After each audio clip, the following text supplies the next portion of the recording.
Assalamualaikum warahmatullahi wabarakatuh. Salam sejahtera untuk kita semua. Kami ucapkan terima kasih kepada seluruh teman-teman media, baik media cetak maupun media televisi yang telah hadir pada siang hari ini. Ya, dalam rencananya Ibu Bunga akan menyampaikan konferensi pers ya terkait laporan yang sudah disampaikan Bu Bunga di Polda Metro Jaya pada tanggal 22 Agustus 2024. Ya, bersama dengan Bu Bunga pada hari ini ada Ibu Ratna Ningrum. Hai semuanya, yuk kita lanjut. Ya, dan saya Muhammad Zaki Rabbani selaku kuasa hukum dari Ibu Bunga Zainal. Kepada Ibu Bunga untuk menjelaskan kronologi dugaan tindak pidana penipuan, kami persilakan. Oke, terima kasih teman-teman media online maupun TV yang sudah nyempetin datang. Terima kasih banyak. Mungkin saya yang mungkin hari ini saya akan bacakan kronologisnya buat teman-teman. Saya Bunga Zainal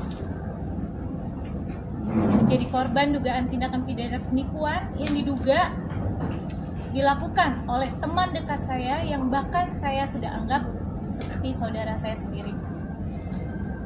Dugaan penipuan ini telah saya laporkan ke Polda Metro Jaya pada tanggal 22 Agustus 2024 dengan terlapor berinisial CD dan suaminya dengan inisial SFS. Para terlapor ini bertempat tinggal di Bali, Denpasar dan mempunyai usaha di bidang catering serta properti.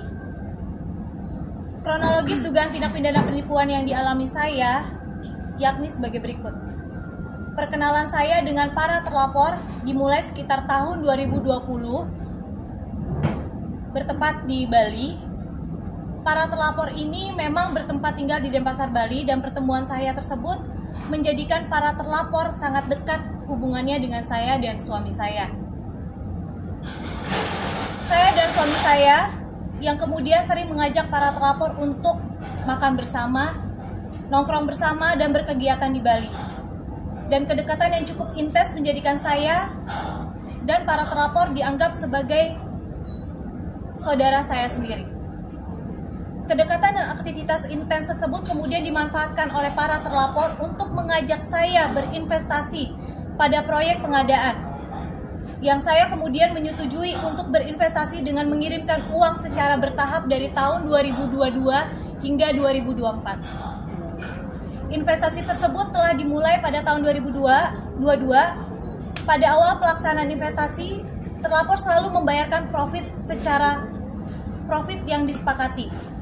Karena hal tersebut, saya semakin percaya dan yakin bahwa terlapor ini cukup amanah dalam mengelola uang investasi yang saya berikan.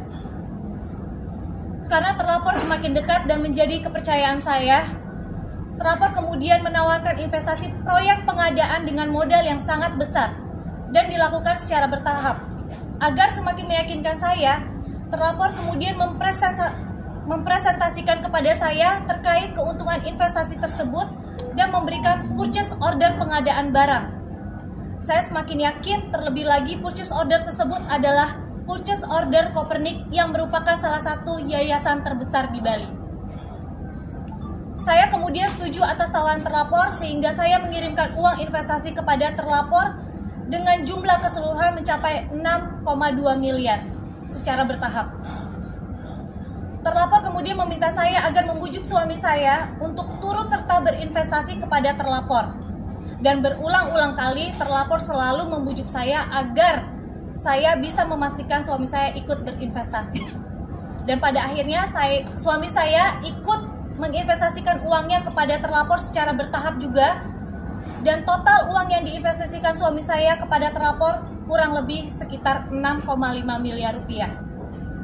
Kecurigaan kemudian muncul pada bulan Mei 2024 di mana pembayaran profit oleh para terlapor tidak sesuai kesepakatan.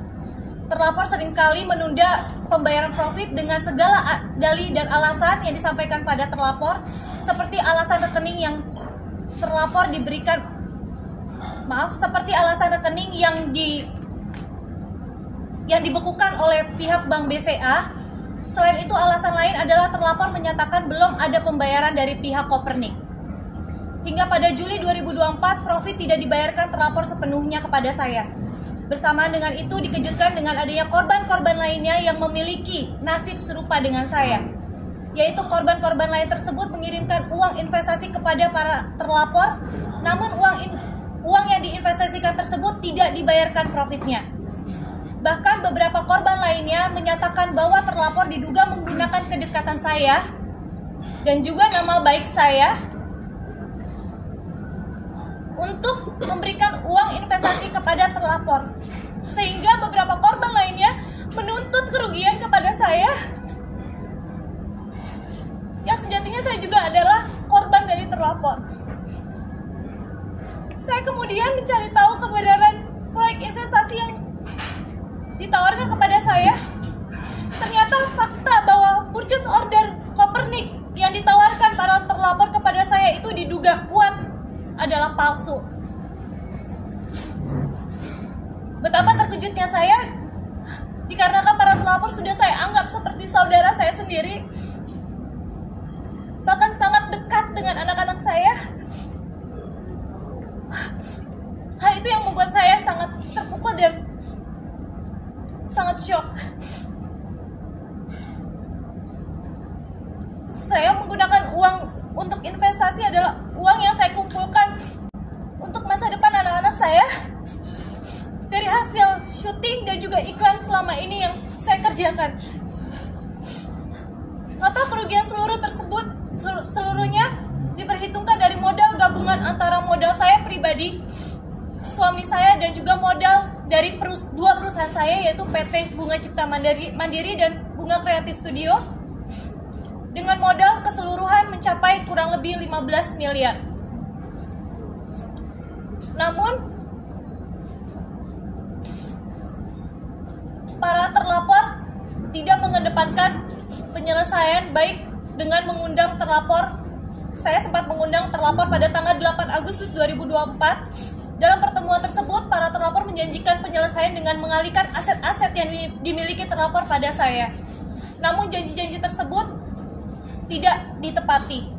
Terlapor juga sudah saya somasi agar menyelesaikan permasalahan ini, namun hingga saat ini tidak ada itikat baik terlapor, hingga akhirnya saya melaporkan kasus ini ke Polda Metro Jaya. Laporan yang saya buat di Polda Metro Jaya hanya baru satu kasus dari beberapa kasus lainnya yang berpotensi untuk saya laporkan juga ke kepolisian.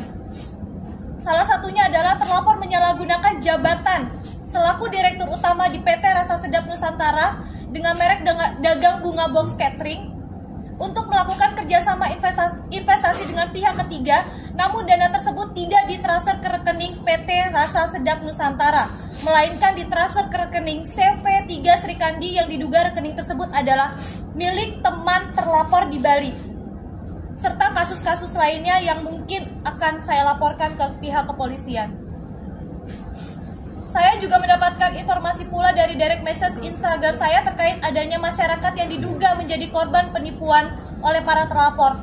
Oleh karena itu, melalui proses preskon ini, saya berharap masyarakat yang pernah menjadi korban untuk tidak ragu-ragu untuk melaporkan persoalan ini ke polisi.